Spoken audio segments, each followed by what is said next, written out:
हाँ भाई, अस्सलाम वालेकुम सभी को। कैसे हैं? उम्मीद करता हूँ आप सब ठीक होंगे। सत श्री अकाल, आदाब, नमस्कार।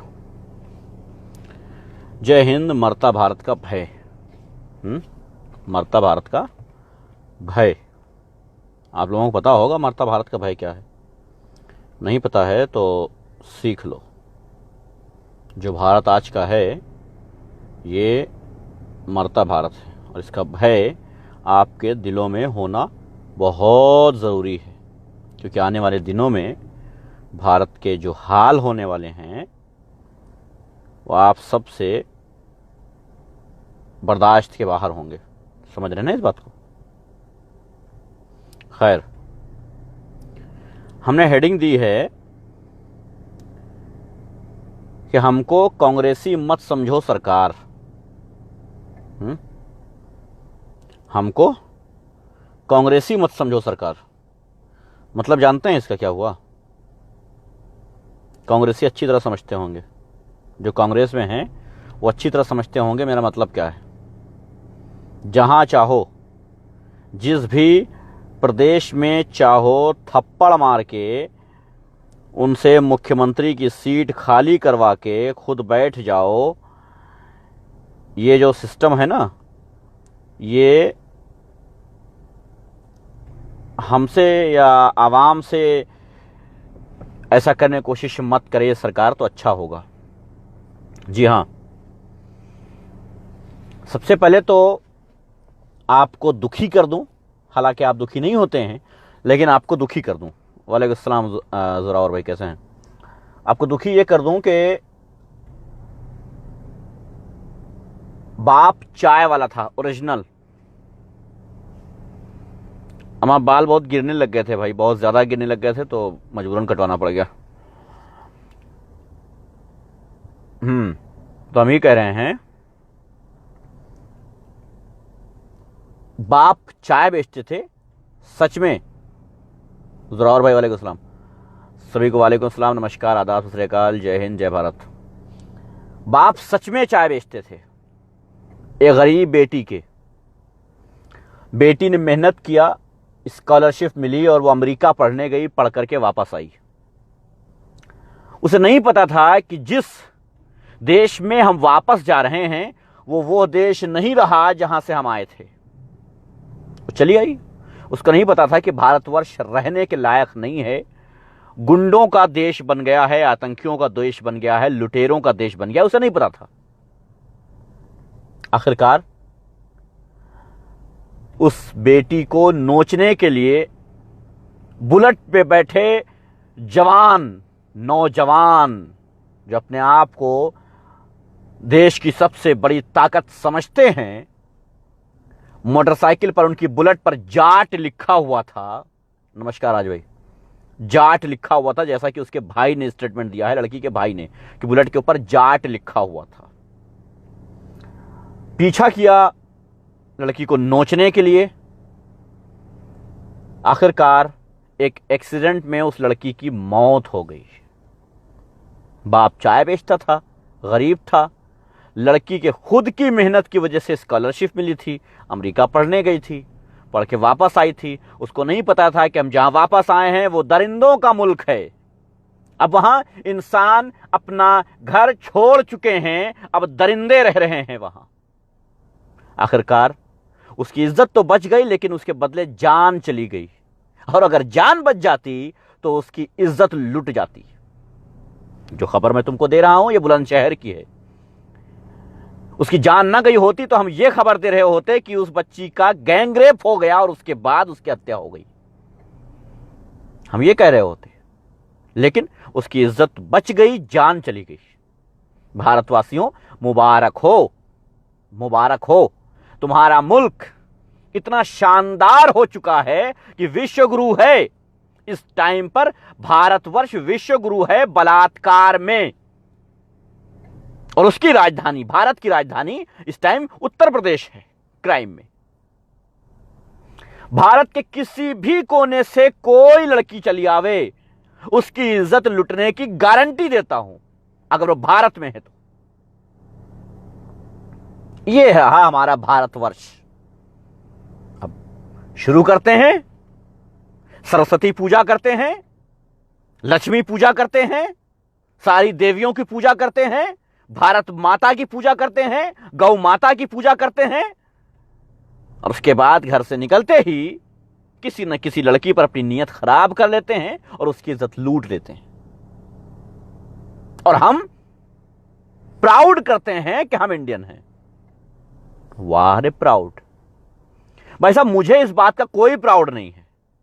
हमें अफसोस है, हमें दुख है कि हम उस भारत को देख रहे हैं जो हमारी नजरों के सामने बर्बाद और तबाह हो रहा है, बर्बाद और तबाह हो रहा है। लेकिन कोई दिक्कत की बात नहीं। नशा कौन सा? धर्म का नशा।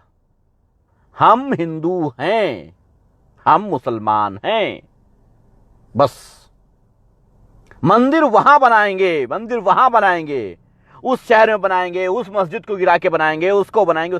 अरे इंसानों, अपना घर बसा लो पहले, अपने घर में अपनी बहन बेटियों के सुरक्षा दे लो पहले, उसके बाद बनाना। भव्य मंदिर नहीं, पूरे भारत को तोड़ के सब मंदिर बना दो, हर घर को तोड़ डालो। अपना भी पहले अपना तोड़ना, वरना ज्यादा दूसरों के घर तोड़ने के चक्कर में पड़ोगे तो कोई तुमको तोड़ के चला जाएगा। क्योंकि पानी सर से ऊपर ना हो जाए, इसका ध्यान रखना खास। क्योंकि अब जो हो रहा है पूरे भारत में, और खास करके भारत की अपराध की राजधानी, जो बहुत पहले मैंने नाम दिया था अपराध की राजधानी उत्तर प्रदेश, वह आपके दौर में हुआ करती होगी भारत की राजधानी दिल्ली। हमारे दौर में भारत की अपराध की राजधानी है उत्तर प्रदेश। जाहिर सी बात है, एक गैंगस्टर, एक अपराधी, एक क्रिमिनल जब मुख्यमंत्री बन जाएगा और अपने हाथों से अपने साथ साथ अपने 20,000 चेलों को बरी कर देगा, उनकी सारे केसेस खत्म कर देगा, तो वो 20,000 अपराधी क्या करेंगे?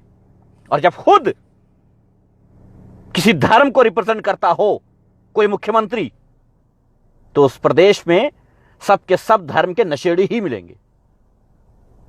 अयोध्या में मंदिर के उद्घाटन के लिए 200, 500, 1000 लोग इकट्ठा किए जा सकते हैं, लेकिन अगर 5 लोगों की बात आ जाए मुसलमानों के प्रोग्राम में कि 5 लोग इकट्ठा होंगे, तो जान निकल जाती है।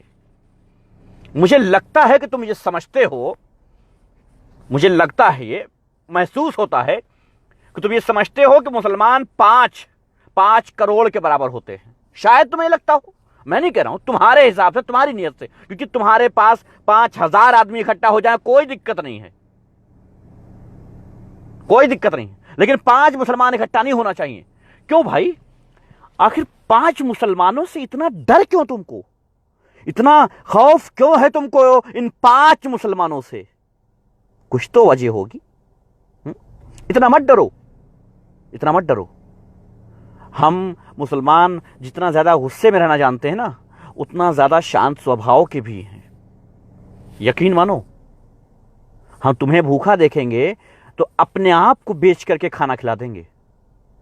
हां, हम पे जुल्म करोगे वो भी बर्दाश्त कर लेंगे, लेकिन जब जुल्म हद से ज्यादा हो जाएगा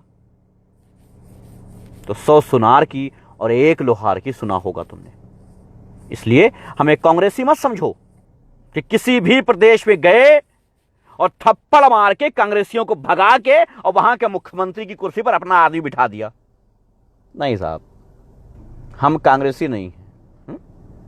हम आदमी कुछ दूजे किस्म के हैं, हम कांग्रेसी नहीं हैं। याद रखना इस बात को। इसलिए यह मत सोचो कि जब चाहेंगे जिसे चाहेंगे मार के पीट के भगा के अपना पावर दिखा देंगे। वोट से बने हो, प्रधानमंत्री हो या मुख्यमंत्री हो, विधायक हो या एमपी हो, कुछ भी हो, वोट से बने हो। याद रखना, नेक्स्ट टाइम फिर वोट की जरूरत पड़ेगी। जब कटोरा लेके भीख मांगने आओगे तो अगर गैरत होगी इन लोगों में, चाहे हिंदू हैं चाहे मुसलमान हैं, अगर गैरत होगी, इंसान होंगे, कुत्ते नहीं होंगे, तो तुमको लात मार के भगा देंगे। हाँ, वो अलग बात है, वो अलग बात है कि आज के दौर में इंसान कम पाए जाते हैं। इसका फायदा मिल सकता है तुमको, इसका फायदा मिल सकता है तुमको, क्योंकि आजकल इंसान कम पाए जाते हैं और तुम तो धर्म का नशा चढ़ा दोगे। धर्म के नशा चढ़ जाएगा और उसके बाद लोग तुम्हें वोट दे देंगे, यही सोच रहे हो। यार हिंदू भाइयों, एक बात बताओ, नहीं माना कि तुम लोग ज्यादा उधम मचाने के चक्कर में रहते हो, नहीं, इस बात साफ करना चाहिए यार। देखो ना, क्या है ना, हम खुश करने के लिए लीपा पोती नहीं कर सकते हैं यार, क्लियर बात है ना, क्लियर बात है कि हम लीपा पोती नहीं कर सकते हैं यार, सीधी सी बात है ना। तो क्लियर बोलना जानता हूं मैं। माना कि अयोध्या मंदिर बनने के बाद तुम्हारे 7वें आसमान पे दिमाग पहुंच गए हैं, उसका शुभारंभ होने के बाद, अभी बना नहीं है, और वो 2024 चुनाव तक ऐसे ही बढ़ता रहेगा। 2022 चुनाव से पहले कुछ कर दिया जाएगा, 2024 से पहले कुछ कर दिया जाएगा, ताकि तुम उनको वोट देते रहो। और मुझे पता है, वो तुम्हें नहीं बताओगे, तुम बेवकूफ हो इसलिए नहीं पता है, ठीक है। मैं बताता हूं तुमको, 24 से पहले तुम्हारा मंदिर तैयार नहीं हो पाएगा, इसके लिखित ले लो हमसे स्टाम्प पेपर पे, चाहे मोदी से कह दो, चाहे योगी से कह दो जाके कि देख लो, शर्त लगाता हूं 2024 से पहले तुम्हारा मंदिर नहीं बन पाएगा, क्योंकि मंदिर सिर्फ और सिर्फ चुनाव के लिए है बस, और किसी काम का नहीं, याद रखना, सिर्फ चुनाव के लिए बन रहा है वो, क्लियर बात। सारी मीडिया तुम्हारे साथ है, मान लिया। सभी हिंदू भाइयों से मैं कहना चाहता हूं, जो कट्टर हिंदू हैं, जो इंसान नहीं है, मतलब कट्टर हिंदू पहले आते हैं, वो हिंदुत्व कस के उनके अंदर पहले भरा हुआ है, बाद में सब कुछ है। खैर, मैं उनसे जानना चाहता हूं, आखिर क्या समझते हो, ये तुम्हारे हित में है? ये राजनीतिक पार्टियां कोई भी हो, आज बीजेपी को ही कहूंगा, क्योंकि सारे हिंदू जो हैं वो बीजेपी के ही हैं, डायरेक्ट इनडायरेक्ट वो बीजेपी के ही हैं। क्या समझते हो, ये तुम्हारे हित में काम कर रही है? मैं ये जानना चाहता हूं कि जब बेरोजगार होगे तो क्या होगा? हो रहे हो बेरोजगार, रोजगार दे रही सरकार तुमको, कहां से लाओगे रोटी अपने बच्चों के लिए? कहां से?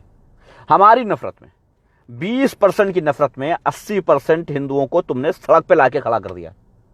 और क्या चाहिए तुम्हें? और क्या चाहिए? 20% मुसलमानों की मॉब लिंचिंग करने के चक्कर में 79% हिंदुओं में से ब्राह्मणों की लिंचिंग शुरू हो गई, इनकाउंटर, ठाए ठाए ठाए ठाए हत्याएं। और क्या चाहिए तुम्हें? क्या समझते हो कि एक मोहल्ले में पेट्रोल डाल के आग लगा दोगे, उसमें सिर्फ मुसलमान जलेंगे? अरे अकल वकल है कि ना है तुम्हें? आग जितनी भयानक होगी ना, खतरा उतना ज्यादा होगा। आग नहीं पूछेगी तुम कौन सी बिरादरी के हो भैया, हिंदू हो, मुसलमान हो, सिख हो, नहीं, वो नहीं पूछेगी, एक लपेट के जाएगी, समझ रहे हो ना। और इतिहास उठा के देख लो आज तक के, चलो 2014 के बाद से इतिहास उठा के देख लो, 2014 के बाद से इतिहास उठा के देख लो, जितने मुसलमानों को मारा है ना, उससे कहीं ज्यादा तुम लोग खुद मर चुके हो। मुसलमानों के हाथ से नहीं, मुसलमानों के हाथ से नहीं मरे हो।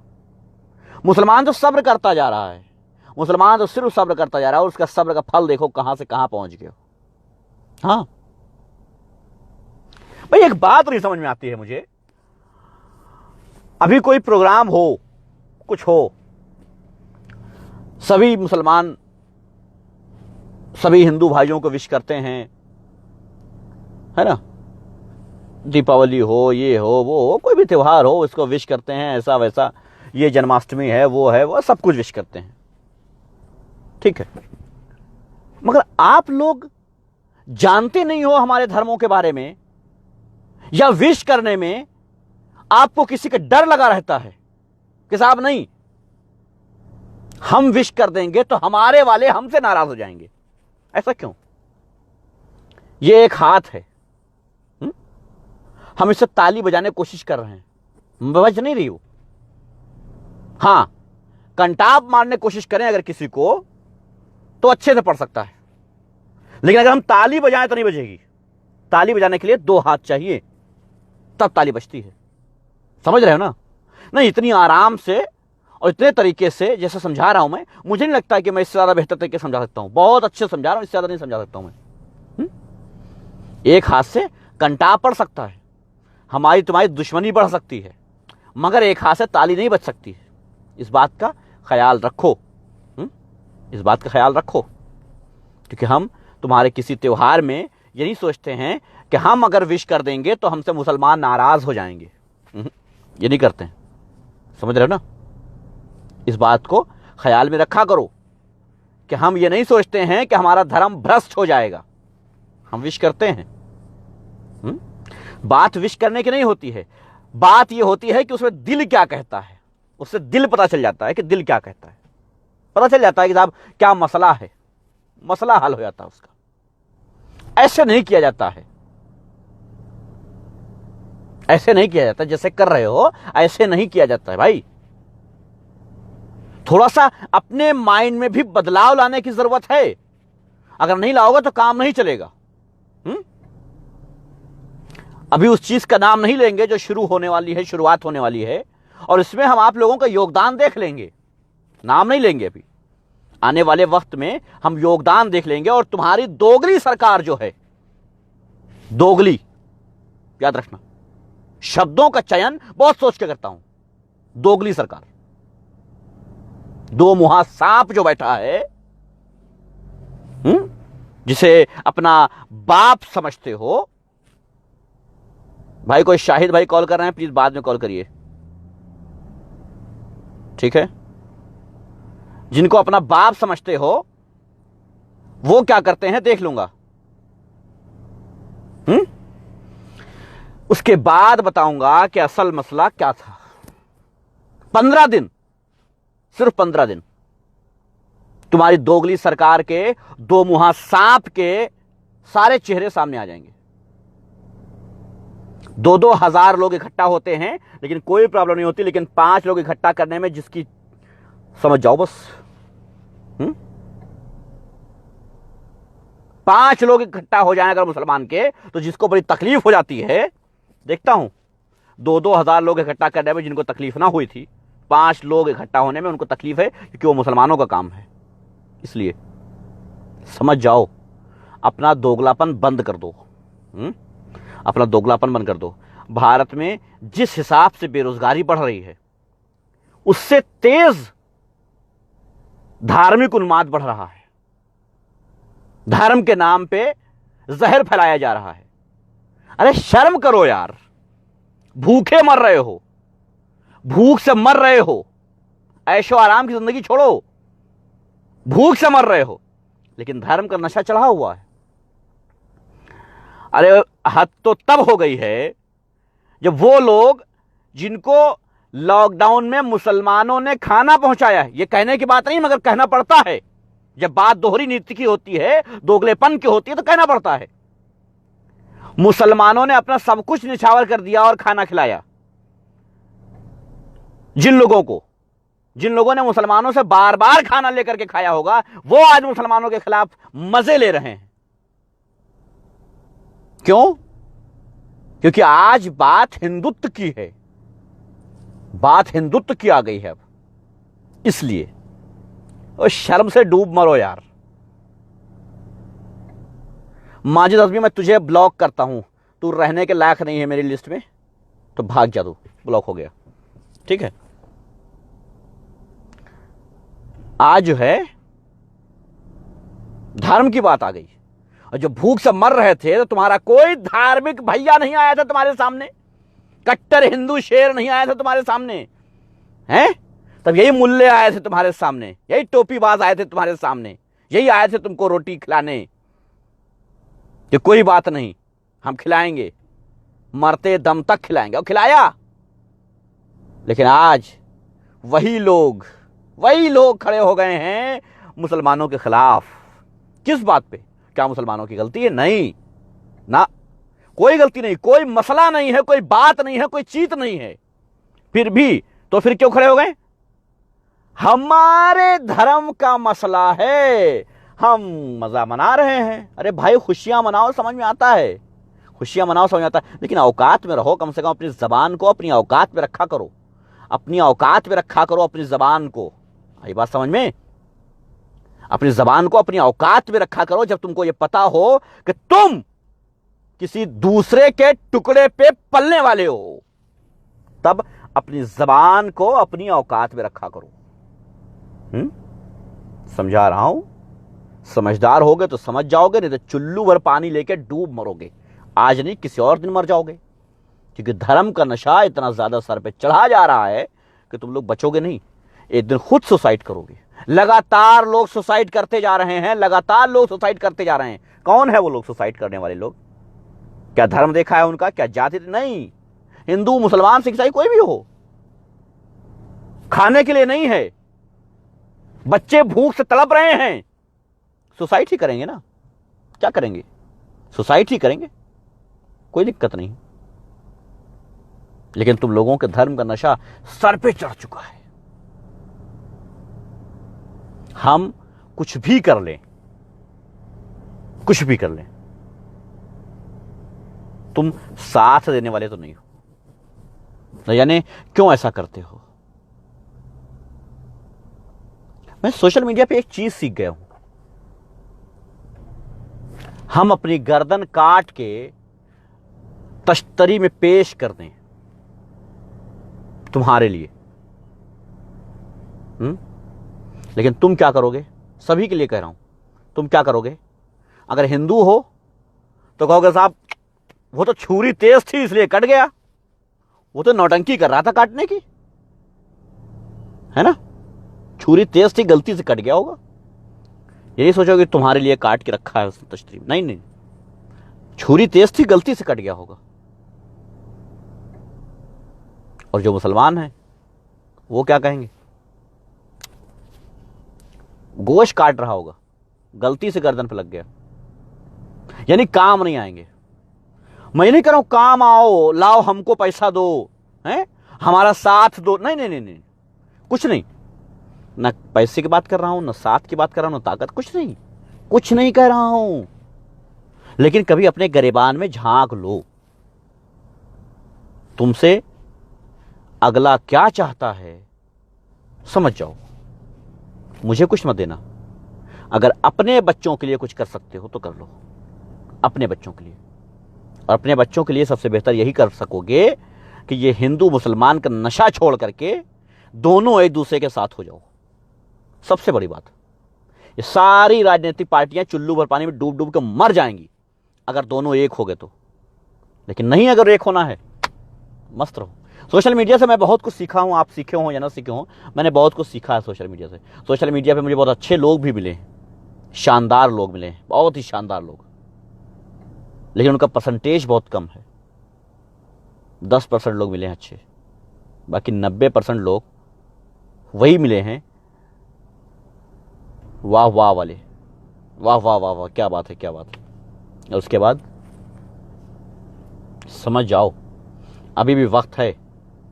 और एक बात मुसलमानों, हर वीडियो में तुम्हारे लिए स्पेशल कहता हूं, हर वीडियो में एक ना एक बात तुम्हारे लिए स्पेशल कहता हूं, आंखें खोल लो अपनी।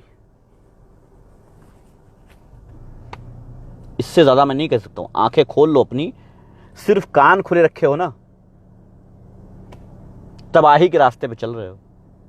आंखें खोल लो अपनी, बहुत अच्छा रहेगा। तबाह हो जाओगे, बर्बाद हो जाओगे।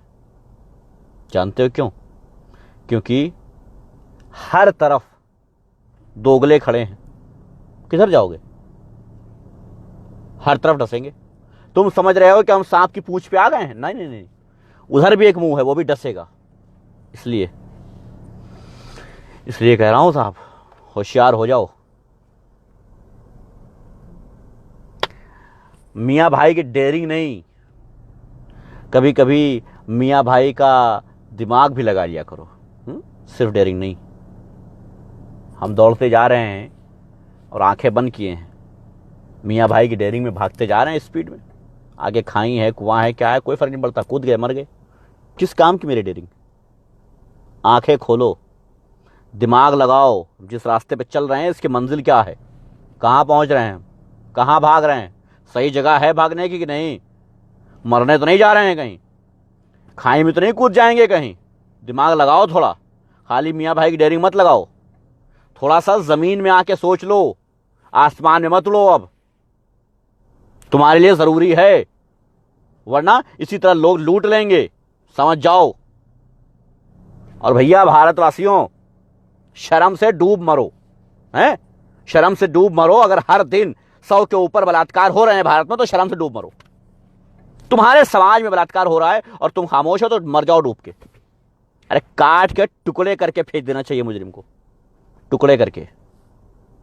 आइए बात समझ में, टुकड़े करके फेंक देना चाहिए। लेकिन पता नहीं ताकत, मर्दानगी कहाँ चली जाती है उस दौर में, उस वक्त में। खैर, धन्यवाद, बहुत बहुत शुक्रिया आप सबका। जय हिंद। मरता भारत का भय जो मुझे तो है, आपको है या नहीं है पता नहीं, मुझे तो है। 80,000 केस पर डे मिलेंगे, मैंने कहा था। आज शायद 70,000, 64,000, 65,000, 70,000 के आसपास हो गए होंगे। 80,000 पर डे मिलेंगे, याद रखना। 70-80 लाख केस भारत में पाए जाएंगे। 2-2.5 लाख मौतें होंगी, जिसमें से 1-1.5 लाख लोगों के बॉडी पार्ट्स निकाल करके बेच लिए जाएंगे। उसके बाद राम नाम सत्य। चलो, धन्यवाद।